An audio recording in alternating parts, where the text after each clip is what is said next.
네, 오늘 성경 말씀 보시겠습니다. 이사야서 41장 1절부터 7절까지 말씀입니다. 섬들아 내 앞에 잠잠하라. 민족들아 힘을 새롭게 하라. 가까이 나아오라. 그리고 말하라. 우리가 서로 재판자리에 가까이 나아가자. 누가 동방에서 사람을 일깨워서 공의로 그를 불러 자기 발 앞에 이르게 하였느냐. 열국을 그의 앞에 넘겨주며 그가 왕들을 다스리게 하되 그들이 그의 칼에 티끌 같게 그의 활에 불리는 초계 같게 하며 그가 그들을 쫓아가서 그의 발로 가보지 못한 길을 안전히 지났나니 이 일을 누가 행하였느냐 누가 이루었느냐 누가 처음부터 만대를 불러 내었느냐 나 여호와라 처음에도 나요 나중에 있을 자에게도 내가 곧 그니라 섬들이 보고 두려워하며 땅끝이 무서워 떨며 함께 모여와서 각기 이웃을 도우며 그 형제에게 이르기를 너는 힘을 내라 하고 목공은 금장색을 격려하며 망치로 고르게 하는 자는 매질꾼을 격려하며 이르되 땜질이 잘 된다 하니 그가 못을 단단히 박아 우상을 흔들리지 아니하게 하는도다. 아멘. 네, 오늘 온 세상을 소환하심. 네, 온 세상을 소환하심. 이런 제목으로 하나님 말씀 증거하겠습니다. 오늘 성경 말씀은 모든 민족을 하나님의 재판자리에 소환하여, 소환하여서 그 영원하신 하나님 앞에서 앞으로 행하실 일, 이제 그 행하실 일은 포로된 유다 백성들을 바벨론에서 구원하시는 일, 그 일을 알려주시면서 민족들은 막을 수 없고 단지 놀라고 두려워할 뿐임을 알려주시는 대목입니다. 몇 가지 교훈으로 은혜를 나누고자 합니다. 첫 번째는요. 주께서 온 세상을 하나님 하실 일을 보라고 초청하시는 거죠. 예, 소환하신다. 예, 초청하신다. 1절에서 교훈합니다. 섬들아 내 앞에 잠잠하라. 민족들아 힘을 새롭게 하라. 가까이 나오라. 그리고 말하라. 우리가 서로 재판자리에 가까이 나아가자. 1절에 보면 섬들아, 이게 지중해 연안의 섬들이겠지만 의도한 바는 바로 다음 이 병행 구절 보면 민족들아 나오잖아요. 민족들아. 모든 민족, 온 세상을 향해서 지금 말씀하고 있는 거죠. 1절 보면 하나님의 재판자리에 오라고 소환장을 지금 주는 겁니다. 물론 실제로 그렇다는 얘기가 아니라 하나님의 말씀을 극적으로 전달하려는 이제 배경, 장치, 연출입니다. 마치 재판정이 열렸고 이스라엘 백성들은 방청석에 앉아 있고 모든 민족들은 재판장 대신 하나님과 맞서보고자 그들의 주장을 하고자 이제 재판 자리에 오는 것을 이제 연상케 하는 거죠. 1절에 보면 내 앞에 잠잠하라 했다가 다시 힘을 새롭게 한 다음에 가까이 와서 말해보라고 이렇게 말씀하죠. 아마도 모든 민족들이 이제 재판정에서 듣게 될 하나님의 주장과 내용을 보고 잠잠하게 될 거라는 것입니다. 뭔가 법적인 논쟁을 하고 하나님께 따져보려고 왔다가 하나님이 하실 일을 듣고 그저 놀라고 입을 다물고 잠잠하게 될 거라는 것입니다. 오늘날 신약 시대의 예수님의 복음을 정면으로 만나는 사람들은 이런 반응을 보일 것입니다. 자연인들은 여기서 자연인은 믿지 않는 사람들을 얘기합니다. 자연인들은 교회당에 와서 말씀을 듣더라도 또는 지인에게 복음을 전해 듣더라도 안 믿으려고 하죠. 왜냐하면 허무맹랑하게 들리거든요. 하나님께서 하나님의 아들이 사람이 되셨고 십자가에 죽으셨는데 3일 만에 다시 살아나셨고 나중에는 승천하셨고 게다가 나중에 때가 되면 다시 하늘에서 이 땅으로 오실 것이라는 복음의 내용을 들으면 믿기 힘들어하죠. 예, 그 내용 자체가 초월적인 내용이기 때문에 힘들어하죠. 제가 청소년 시절에 제 남동생에게 복음 전했는데 예수님께서 승천하셨고 이제 다시 오실 것이다. 이런 얘기하니까 내 남동생이 이런 반응 보인 적이 있었거든요. 형, 예수님이 손오공이야? 왜 구름 타고 올라갔다가 구름 타고 다시 와? 뭐 이러면 그렇게 반응했던 적이 있었습니다. 거듭나지 않은 영혼들은 복음을 들어도 믿기 힘들고 이해하기 힘듭니다. 그러니까 성령으로 거듭난 영혼들만이 성령으로 새롭게 된 사람들만이 자신이 죄인임을 인정하고 회개하고 구세주의 필요성을 아는 자들만이 복음을 받아들이게 되어 있는 것입니다. 그리하여 예수님을 진정으로 만난 사람들은 어때요? 모든 입이 다물어지죠. 그저 하나님을 찬양하고 높이기 마련입니다.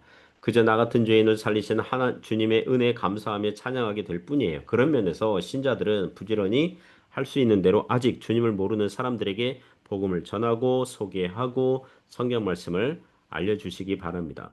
사람이 아무리 고집세고 완고하더라도 하나님께서 구원하시기로 하신 그 영혼들은 때가 되면 성령께서 그 사람에게 말씀의 검으로 폐부를 찌르고 영혼의 복음의 상처를 입혀서 구세주 대신 예수님께 나오도록 하신다는 것입니다. 그런 은혜가 있기를 바랍니다. 두 번째 교훈은요. 우리 하나님은 유일하고 전능하신 분이십니다. 우리 하나님은 유일하시고 전능하신 분이십니다. 2절에서 4절 내용이 교훈합니다. 누가 동방에서 사람을 일깨워서 공의로 그를 불러 자기 발 앞에 이르게 하였느냐. 열국을 그의 앞에 넘겨주며 그가 왕들을 다스리게 하되 그들이 그의 칼에 티끌 같게 그의 활에 불리는 초계 같게 하매 그가 그들을 쫓아가서 그의 발로 가보지 못한 길을 안전히 지났나니 이 일을 누가 행하였느냐 누가 이루었느냐 누가 처음부터 만대를 불러내었느냐 나 여호와라 처음에도 나요 나중에 있을 자에게도 내가 곧 그니라. 2절부터 4절 내용 보시면 그 수사학적 질문 하거든요. 누가 동방에서 사람을 불러내었느냐 누가 이 일을 행하였느냐 누가 이 일을 이루었느냐 누가 처음부터 만대를 불러내었느냐 이런 수사학적 질문의 답은 뭐예요? 4절 말미에 여호와 하나님 오직 그 하나의 답을 예상하는 질문입니다. 자, 2절 4절 내용, 2절부터 4절 내용은 무엇을 말하려고 합니까? 2절에 보면 동방에서 사람을 불러내신다 그랬는데 이 사람은 그 나중에 바사 제국의 왕인 고레스를 얘기합니다. 나중에 44장, 45장, 46장 가면 고레스라는 이름 이렇게 나오거든요.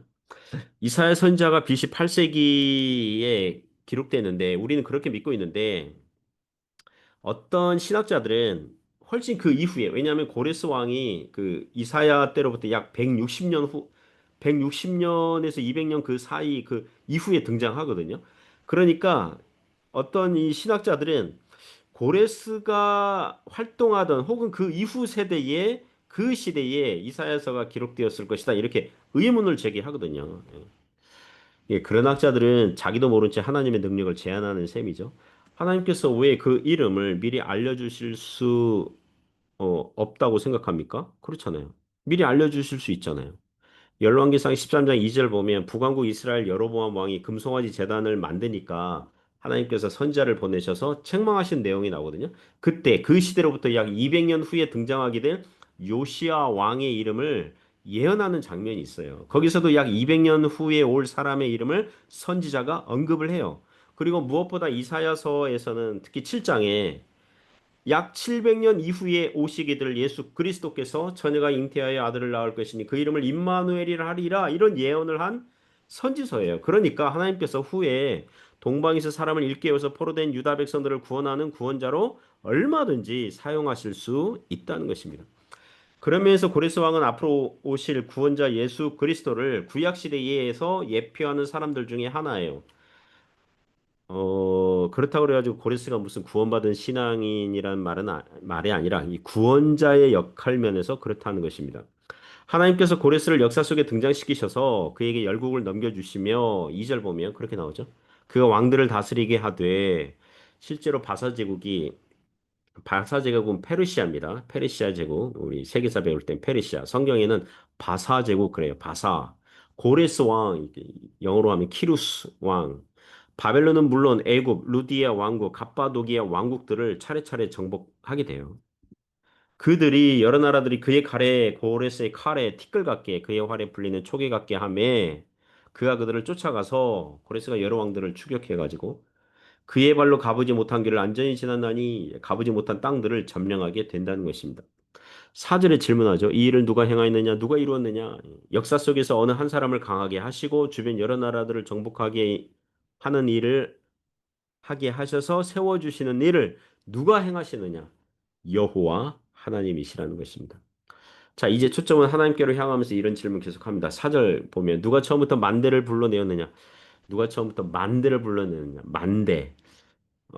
이거는 그, 누가 처음부터 시대마다 사람을 불러내어 이런 일을 이루게 했느냐, 이런 뜻이죠. 표준 세번역 그 번역 성경 보니까 누가 역사의 흐름을 결정했느냐, 이렇게 번역했더라고요. 세상에 유명하고 능력 있는 사람들이 등장하고 사라지고 또 다른 사람들이 등장하는데 이거 누가 하시는 겁니까? 하나님께서 하시는 것입니다.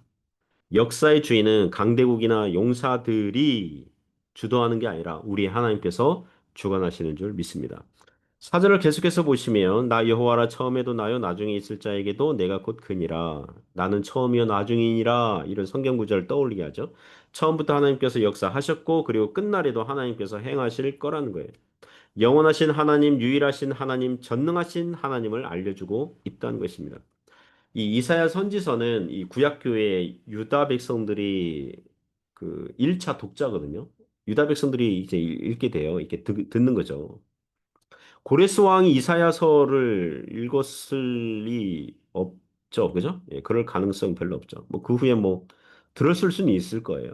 유다 나라의 선지서에서 당신의 이름이 미리 예언됐습니다. 뭐 이렇게 뭐 그런 말 들었을 수 있겠지만 이사야서 전체를 뭐 읽고 뭐 이러진 않았겠죠. 그리고 다른 나라 이방인들이 읽는 게 아니고요. 당장에 누가 읽냐 하면 남유다 백성들이 읽는 겁니다. 듣는 겁니다. 즉 구약 교회에게 주시는 말씀이에요. 앞으로 너희들이 나라가 망하고 먼 나라로 포로로 끌려간다 하더라도 두려워하지 말아라. 하나님께서 이방 나라 강력한 왕을 사용하셔서 바벨론을 무너뜨리고 다시 너희를 고향으로 돌아오게 하실 것이다라는 하나님의 계획과 섭리를 알려주시고 계시는 거예요. 그래서 우리 성도들이 해야 할 일이 있습니다. 오늘날 우리 믿는 신자들이 해야 할 일이 있습니다. 여전히 하나님을 바라보는 것입니다. 세상이 아니라 인생이 아니라 하나님을 바라보고 의지하고 신뢰하라는 것입니다. 주가 일하십니다. 누구에게요? 주를 신뢰하는 자에게. 누가 은혜를 받습니까? 하나님을 의지하는 자가 은혜를 받는 줄 믿습니다. 세 번째 기원은요. 하나님을 막아서려는 세상 일은 헛되다는 거죠. 하나님을 막아서려는 세상 일은 헛됩니다. 5절부터 7절의 내용이 교훈합니다. 섬들이 보고 두려워하며 땅끝이 무서워 떨며 함께 모여와서 각기 이웃을 도우며 그 형제에게 이르기를 너는 힘을 내라 하고 목공은 금장색을 격려하며 망치로 고르게 하는 자는 매질꾼을 격려하며 이르되 땜질이 잘 된다 하니 그가 못을 단단히 박아 우상을 흔들리지 아니하게 하는도다. 자, 5절부터 7절 내용은 뭐냐면 하나님께서 동방에서 용사 하나를 일으켜서 세상을 정복하게 하시니까 정복당하게 될 그 형편에 처한 세상 나라들이 함께 모여서 이 하나님의 하실 일을 막아서고 제지해 보려고 시도한다는 거예요.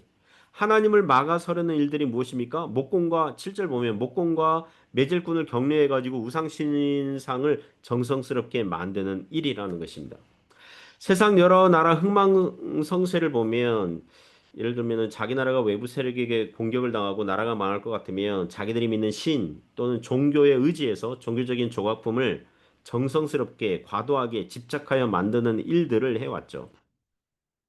자기들의 종교가 자기들이 섬기는 신들이 보호해주지 않을까 하는 기대감으로 종교심으로 만드는 거죠. 그러나 그런 일들이 하나님이 하시는 일들 앞에서 헛되다는 것입니다. 아무런 소용이 없습니다.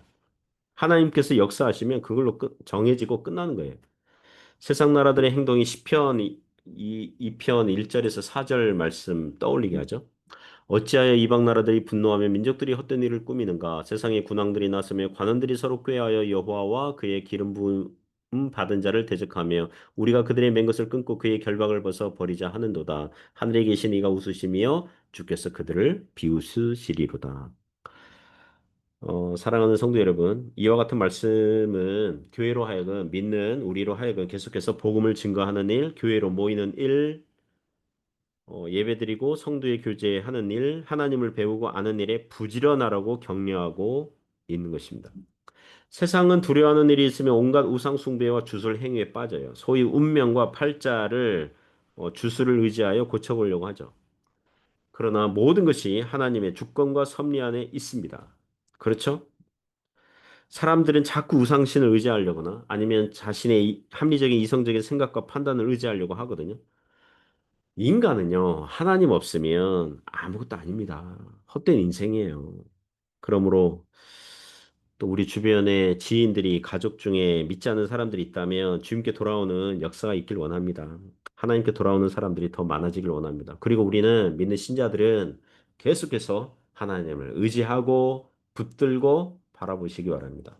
유일하신 하나님, 전능하신 하나님, 영원하신 하나님께서 우리의 하늘 아버지 되시며 우리와 세상 끝날까지 함께 하시는 줄 믿습니다. 그런 은혜가 있기를 주님의 이름으로 축복합니다. 기도하겠습니다.